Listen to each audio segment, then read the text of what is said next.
Hello friend, बहुत बहुत स्वागत है आपका हमारे यूट्यूब चैनल। और मैं विक्रम सिंह आपका बहुत बहुत स्वागत करता हूं।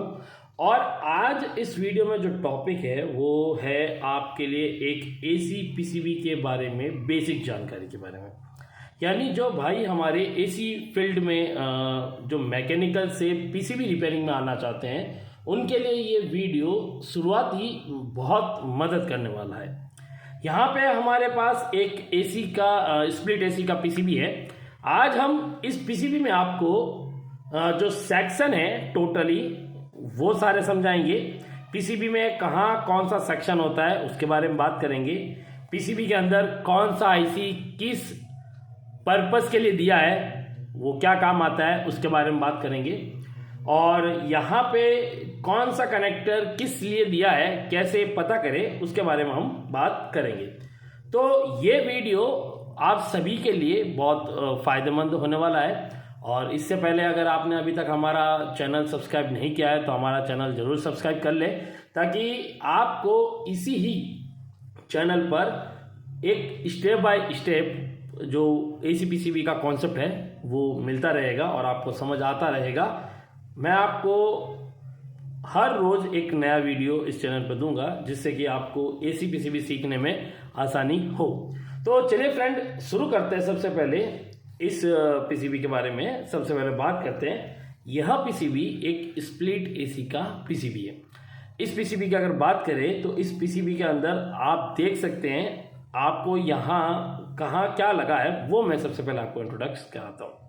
यहाँ सबसे पहले बात करते हैं एसी वोल्ट इनपुट इस सर्किट में कहाँ पर होता है। तो यहाँ ये जो दो वायर दे रखे हैं, यहाँ पे लिखा है ACL और यहाँ लिखा है ACN। तो ACL और ACN जो है, L जो है हमारा लाइव होता है, हम इसे लाइन भी कहते हैं और इसे नॉर्मल हम फेस भी कहते हैं। तो यहाँ पे हमारा फेस वाला वायर लगेगा और जबकि यहाँ पर हमारा न्यूट्रल वाला वायर लगेगा। तो इन दो जगहों पे आपको सबसे पहले कनेक्शन करना होता है। इसके बाद यहाँ से सप्लाई, अब देखिए यहाँ पे न्यूट्रल जो है वो तो पीसीबी पर है, लेकिन कुछ पीसीबीओ में क्या होता है, जब आप देखते हैं आपको ऐसा एक पावर रिले मिलता है। इस पावर रिले पर हम कैसे पता करें कि कौन सा कनेक्शन, जैसे ये लाइव तो यहाँ पे दे रखा है, लेकिन किसी किसी में लाइव वायर यहाँ पे नहीं दिया होता है। ये डायरेक्टली हमारा पावर रिले पर ही इनपुट होता है। यहाँ से इनपुट होने के बाद सप्लाई हमारी यहाँ जो फ्यूज लगा है उसके थ्रू आगे सर्किट में जाती है। अगर आप पता करना चाहते हैं कि इन दोनों टर्मिनल में से कौन सा वो टर्मिनल है जिस पर सप्लाई देने पर पूरे बोर्ड में सप्लाई जाती है, तो आपको क्या करना है, फ्यूज का कैप ओपन करके आपको मल्टीमीटर को बीप रेंज यानी बीप कंटिन्यूटी पर सेट कर देना है मल्टीमीटर को। और आपको यहाँ पर नॉर्मली ये दोनों प्रॉप जब आप टच करेंगे, बीप साउंड आ रहा है, आपको फ्यूज पर एक प्रॉप रखना है और दूसरा प्रॉप यहाँ पे दोनों पे टच करना है। ये बीप साउंड नहीं आ रहा है, ये आप देखेंगे, यहाँ देखते हैं इनमें से कौन सा यूज़ लिया गया है। और यहाँ पे आप देखेंगे कि इनमें से कोई यूज़ नहीं लिया गया है, जबकि यहाँ यूज़ लिया जाता है। और अगर मैं आपको इसके नीचे से सर्किट में दिखाऊं तो आपको ज़रूर नज़र आएगा, क्योंकि यहाँ पर ये सप्लाई बाय हमारे लाइन के जो कनेक्टर है उसके थ्रू ही आगे जाती है। यहाँ से सप्लाई यहाँ से पास होकर ये फ्यूज के थ्रू यहाँ से हमारा लाइव वायर है जो सप्लाई पास होकर यहाँ से फ्यूज के थ्रू यहाँ आएगी और यहाँ के थ्रू ये पावर रिले में जाना चाहिए। अब पावर रिले में क्या है कि सिर्फ एक टर्मिनल पर हमारा ये कनेक्शन जोड़ रखा है। यहाँ पे आप देख सकते हैं ये हमारा स्विच साइड है, यहाँ पर ये दे रखी है, ये स्विच साइड है। और यहाँ पे जो एक टर्मिनल है ये इसके साथ बीप करेगा, लेकिन यहाँ पे बीप नहीं कर पा रहा है, ये ओपन हो सकता है यहाँ पे, जबकि ये हर एक पीसीबी में जुड़ा होता है फ्यूज के साथ। तो कोई भी ऐसा पीसीबी हो जिसमें आपको पता करना हो कि पावर रिले का कौन सा कनेक्टर फ्यूज के साथ यानी जुड़ा है, तो आप इसको बीप कंटिन्यूटी पे चेक कर सकते हैं। जिसके साथ बीप कंटिन्यूटी आएगी आपका फेस का वायर वहीं पर लगाना है। इसके बाद सप्लाई यहाँ सर्किट में आगे बढ़ते हुए एमओवी नॉन पोलराइज्ड कैपेसिटर से होते हुए आगे यहाँ डायोड पर आती है। डायोड पर जब हमारा एसी 220-230 वोल्ट आता है, उसके बाद वो ब्रिज रेक्टिफायर, ये हमारा ब्रिज रेक्टिफायर है, तो यहाँ जब वो 220-230 वोल्ट आता है तो ये ब्रिज रेक्टिफायर उसे डीसी में कन्वर्ट करके रजिस्टर की मदद से यहाँ से ये एक डायोड लगा है, रजिस्टर इसमें यूज़ नहीं हुआ है, रजिस्टर इस तरफ लगा है। इधर ये जो हमारा डायोड लगा है सप्लाई, इसके थ्रू पास होकर हमारी यहाँ कैपेसिटर पे जाती है, कैपेसिटर से होते हुए इस सर्किट में आती है। ये जो हमारे यहाँ पे सर्किट दे रखा है, ये छोटा सा एक ट्रांसफार्मर है, छोटा सा। इसके पास जो आईसी लगी है, इसे एसटीआर आईसी या ओसिलेटर आईसी या आप पावर आईसी कह सकते हैं, या आप इसे एसएमपीएस मॉसफेट आईसी भी कह सकते हैं। ये सर्किट जो इतना बनाया गया है, ये हमारा एसएमपीएस पावर सर्किट होता है। ये एसएमपीएस पावर सर्किट का यहाँ पर कार्य 12 वोल्ट बनाने का होता है। तो यहाँ से जो 12 वोल्ट बनते हैं वो इस डायोड द्वारा यहाँ से आउट होता है, और यहाँ से वापस इस आईसी को फीडबैक देने के लिए ये ऑप्टोकपलर लगा रखा होता है यहाँ पे।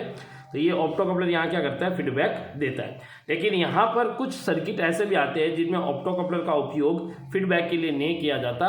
ऑलरेडी प्राइमरी जो कॉइल होती है हमारी, उसी के थ्रू जो स्विचिंग होती है उसी में वो अपना फीडबैक सेट रखता है। यहाँ पे जो ऑप्टोकपलर लगाया गया है, ये एसी फ्रीक्वेंसी को टेस्ट करने के लिए लगाया जाता है। तो यहाँ जो ऑप्टोकपलर लगा है, इसके 1 और 2 नंबर हमारा डायोड की तरफ है, 1 और 2। तो ये हमारा जीरो क्रॉसिंग का ऑप्टोकपलर है। तो जैसा कि आपने देखा कि ये पावर रिले वाला सेक्शन है हमारा, शुरुआत में पावर यही से इनपुट होता है। ये हमारा एसएमपीएस सर्किट है, इसका ये एसटीआर सेक्शन है। ये वाला ऑप्टोकपलर यहाँ जीरो क्रॉसिंग के लिए लगा रखा है। ये हमारा एसएमपीएस ट्रांसफार्मर है जो कि 12 वोल्ट बनाता है, और यहाँ डायोड से आउट होता है जो कि कॉइल के थ्रू आगे होकर यहाँ इस आईसी पर जाता है। यहाँ ये आईसी जो लगी है, ये है हमारी 7805। इस हीटसिंक के नीचे हमारी आईसी लगी होती है। 3 पिन का आईसी आता है 7805। अगर इस आईसी के इनपुट पे 12 वोल्ट से लेकर 18 वोल्ट या 20 वोल्ट तक भी बन रहा है, तो हमारा एसएमपीएस सर्किट ओके है। आगे हमें इस आईसी से ओनली 5 वोल्ट चाहिए। अगर ये आईसी 5 वोल्ट बना रही है, तो हमारा जो पावर सर्किट है पूरा, ये हमारा एसएमपीएस और ये रेगुलेशन सर्किट हमारा प्रॉपर ओके है। इसके बाद बात करते हैं सर्किट में और आगे चलकर। तो यहाँ पर आप देखेंगे, यहाँ से 5 वोल्ट मिलने के बाद ये 5 वोल्ट यहाँ से माइक्रो कंट्रोलर को जाते हैं।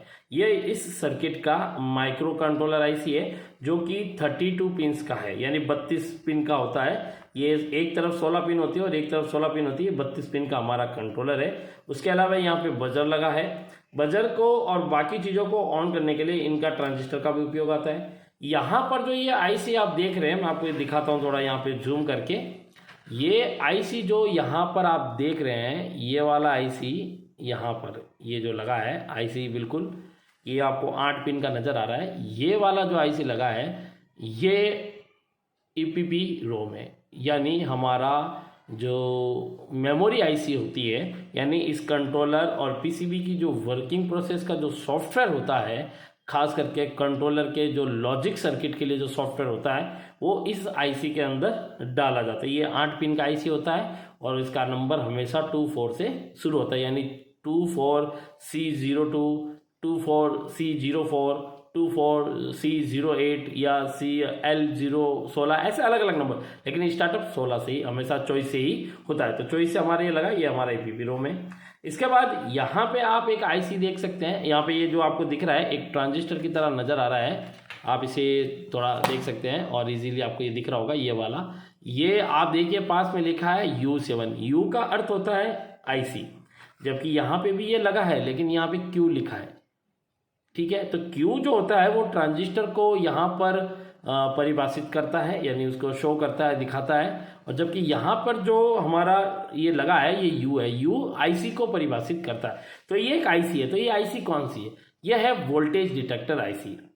इसका जो नंबर है वो 7042 है, जबकि आपको बोर्ड में 7042 ही सबसे ज़्यादा वोल्टेज डिटेक्टर आईसी मिलती है। ये आपको नॉन इन्वर्टर, इन्वर्टर का इंडोर हो चाहे आउटडोर हो, कहीं पे भी वोल्टेज डिटेक्टर की कैटेगरी की कोई भी आईसी आपको मिल सकती है।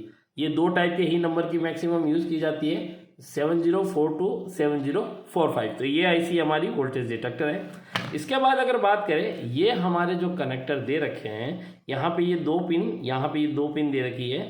यहाँ पे ये जो दोनों कनेक्टर दे रखे हैं, ये हमारे थर्मिस्टर के कनेक्टर हैं। देखिएगा यहाँ पर आपको थर्मिस्टर कनेक्टर नज़र आ रहे होंगे।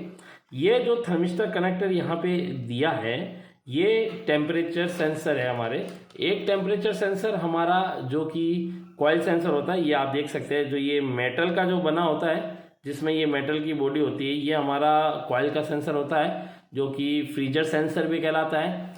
ये हमारी कॉइल के साथ लगा होता है, ठीक है। तो कॉइल पर जब आइस जम जाती है या कोई कूलिंग नहीं होती है, तब ये डिटेक्ट करके माइक्रो कंट्रोलर को देता है, और उसके बाद आपको एरर आ सकता है, एसी बंद हो सकता है। तो ये जब आपका एसी 10 मिनट चलने के बाद अगर कभी भी आपको लगे कि एसी 10 मिनट परफेक्टली वर्किंग किया, लेकिन अब हमारा एसी 10 मिनट के बाद यानी कंप्रेसर भी ऑन हो गया और 10 मिनट बाद E4 या E6 या कोई भी ऐसा एरर हो जो 10 मिनट 5 मिनट के बाद आ रहा है, 5 मिनट के अंदर आए तो आपका फैन मोटर का एरर हो सकता है। और अगर आपको लगे कि 7 मिनट 8 मिनट या 10 मिनट के आसपास आपको एरर दे रहा है, तो आपको ये कॉइल सेंसर होता है, इसको चेंज कर देना है। चाहे भले इसकी वैल्यू सही क्यों ना आ रही हो, आपको चेंज करना पड़ता है, क्योंकि काफ़ी बार ये वैल्यू इसकी स्टक हो जाती है यानी रुक जाती है, जिसके कारण ये सेंस फीडबैक में नहीं दे पाता है कि कितना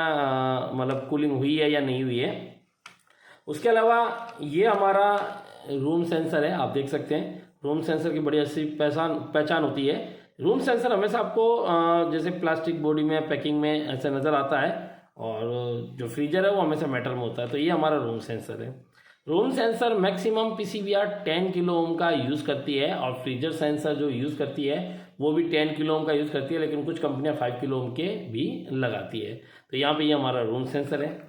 यहाँ पे जो ये 2 पिन का कनेक्टर दे रखा है, इसके पास लिखा है की यानी कीपैड। तो यहाँ पर ये कीपैड का कनेक्टर है, और ये हमारी कीपैड PCB है, जो कि आगे फ्रंट की तरफ ये लगी होती है। स्विच दबाने पे जब हमारी PCB ऑन होती है, इसी से ऑन होती है।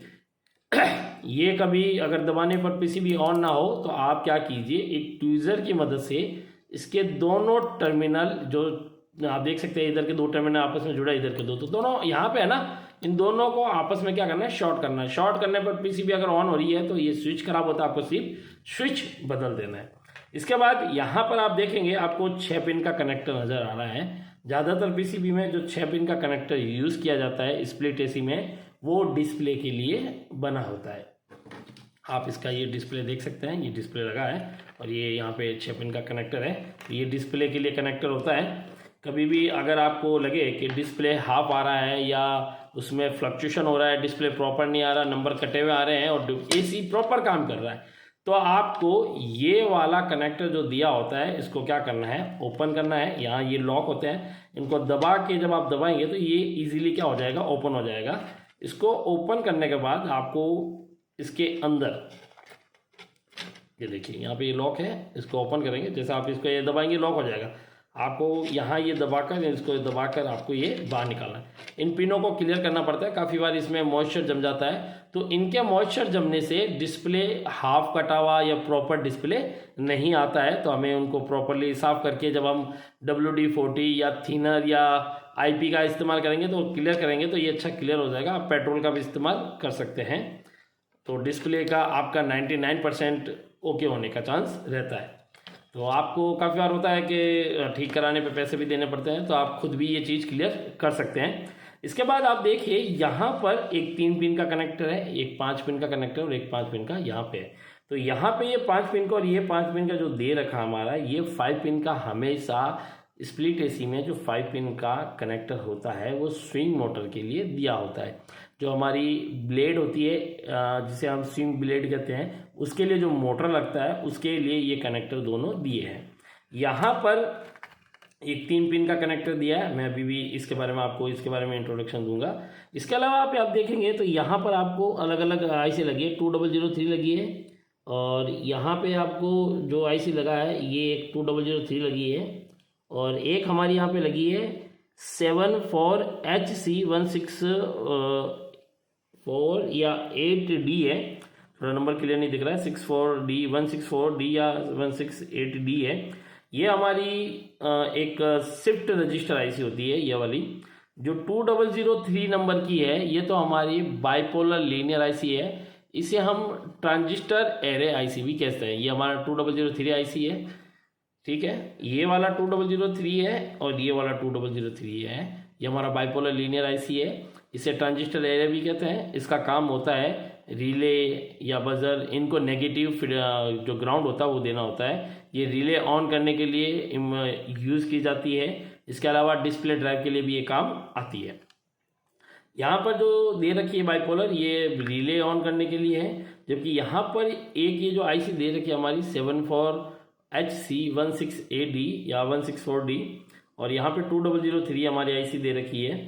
ये दोनों आईसी मिलकर यहाँ पर डिस्प्ले वर्किंग कराने का भी काम कर सकती है। और इसके अलावा ये दोनों यहाँ पर इन जो हमारी ये स्विंग मोटर है, इनको वर्किंग कराने के लिए सबसे बेस्ट रहती है। ध्यान दीजिएगा, स्विंग मोटर को ऑन करने के लिए हमेशा 2003 आईसी का ही उपयोग लिया जाता है। अब बात करते हैं आगे। यहाँ पर जो ये आपको आईसी नज़र आ रहा है, ये वाला आईसी, मैं थोड़ा इसको जूम करता हूँ फिर आपको बताता हूँ इस आईसी के बारे में थोड़ा जानकारी। ये जो आईसी यहाँ पे लगा है, इसकी टोटल 6 पिन है, ठीक है। एक पिन इसका एनसीबी होता है, खाली होता है। ये एक हमारा एक तरह का ऑप्टो कपलर होता है। ये 2 टाइप के आते हैं, SCR भी आता है, ट्रिया कपलर भी आता है। यानी एक आपको SCR कपलर में भी मिलेगा, एक आपको ट्रिया कपलर, यानी जिसे हम थायरिस्टर कपलर आईसी भी कहते हैं। जो थायरिस्टर कपलर होता है, ये थायरिस्टर का ही है, इसलिए इसे थायरिस्टर कपलर कह सकते हैं। तो ये थायरिस्टर कपलर आईसी है। इस तरफ इसका एलईडी भाग है, जो कि माइक्रो कंट्रोलर इस तरफ से कंट्रोल, माइक्रो कंट्रोलर यहाँ से क्या करता है, इस भाग को, इधर के भाग को कंट्रोल करता है। तो इधर का भाग क्या करता है, एसी वोल्ट को यहाँ से आउट करके डीसी टाइप बनाकर आपके इस SCR पर देता है। ये SCR पर मिलने के बाद हमारा जो यहाँ पे ये मोटर का कनेक्टर है, यहाँ पर एसी वोल्ट इस SCR या ये हमारा ये ट्रैक लगा है, SCR या ट्रैक लगा होता है, तो इसके थ्रू ये सप्लाई पास होकर इस कनेक्टर पे आती है। तब ये कनेक्टर पे जो लगी मोटर होती है वो चालू होती है। मोटर चलने के बाद सप्लाई वापस रिटर्न हमारी जो मोटर चलती है, तो मोटर चलती है, मोटर का जो फीडबैक चाहिए भाई, रिटर्न फीडबैक तो चाहिए। तो यहाँ ये कनेक्टर लगा होता है मोटर का, यहाँ पर BLDC मोटर लगाई जाती है। आपको आने वाले वीडियो में BLDC मोटर को कैसे कनेक्ट करते हैं, कैसे लगाते हैं, ये सब कुछ इस वीडियो में इस चैनल पर जरूर मिलेगा। अभी मैं आपको सिर्फ इस वीडियो में थोड़ा बेसिक समझा रहा हूँ, ताकि आपको कभी जरूरत पड़े तो आप इसको काम को शुरू कर सके। यहाँ ये जो कनेक्टर दे रखा है, ये मोटर के साथ मतलब इसी का एक कनेक्टर है, क्योंकि यहाँ पर जो मोटर लगती है वो 6 वायर की होती है। उसे ACPG मोटर कहा जाता है। ACPG में क्या होता है, जो AC वायर होते हैं वो इस कनेक्टर पे लगते हैं, जबकि PG जो होते हैं, जो फीडबैक देते हैं, वो इस कनेक्टर पे लगते हैं। इसमें 3 वायर होते हैं, इधर में, इधर भी 3 है। इधर जो 3 है वो है कॉमन रनिंग स्टार्ट के, और इधर जो 3 होते हैं, इसमें एक होता है VCC जिस पे 5 वोल्ट आता है, एक होता है हमारा ग्राउंड नेगेटिव के लिए, और एक होता है Vout। तो जो 5 वोल्ट होता है वो मोटर के हॉल सेंसर में जाता है, और मोटर जब रनिंग करती है तो वही 5 वोल्ट स्विचिंग द्वारा कम होकर मतलब बार बार वोल्टेज का अप डाउन होते हैं, तो जिसका कारण क्या वोल्टेज हमें कम दिखाई देते हैं। इसलिए यहाँ पे रिटर्न में जो फीडबैक आता है वो 2.5 वोल्ट का आता है, और वो MCU को जाता है। तो यहाँ पर ये इतनी चीज़ें लगी है। इसके अलावा यहाँ पर कनेक्टर के पास ये जो आप देख सकते हैं, ये कैपेसिटर है। तो कभी भी अगर आपको 3 पिन का कनेक्टर नज़र आए, कैपेसिटर नज़र आए, तो ये क्लियर है कि वो जो PCB में आपको ACPG का मोटर ही लगाना होगा। अब बात रही इस PCB में प्रॉपरली हमें कहाँ कितना वोल्टेज मिलेगा, हमें कैसे चेक करना है, ये मैं आपको आने वाले आगे 1 बाय 1 सारे जो हमारे सीक्वेंस वीडियो होंगे 1 बाय 1, उन सभी में आपको मैं समझाऊंगा कि कैसे 1 बाय 1 आपको सारे सेक्शन में कहाँ कैसे चेक करना होता है, ऑन बोर्ड कैसे चेक करना है, और आप खुद इस PCB को रिपेयर करना सीख जाएंगे। मेरे YouTube चैनल के साथ हमेशा बने रहिएगा, ताकि आपको नए जो PCB रिपेयरिंग के रिलेटेड वीडियो है वो आपको प्रॉपरली मिलते रहे। ये था हमारा एक AC PCB को लेकर एक बेसिक वीडियो, जिसमें आपको ये जानकारी हमें देनी थी। अगर ये वीडियो आपको पसंद आए तो लाइक ज़रूर कीजिएगा, शेयर ज़रूर कीजिएगा, और कमेंट करके ये ज़रूर बताइएगा कि आपको आने वाले वीडियो किस टॉपिक पर चाहिए। तो अंत में थैंक यू। अगर आपको वीडियो पसंद आए तो लाइक ज़रूर कीजिएगा। Okay, thank you, bye bye.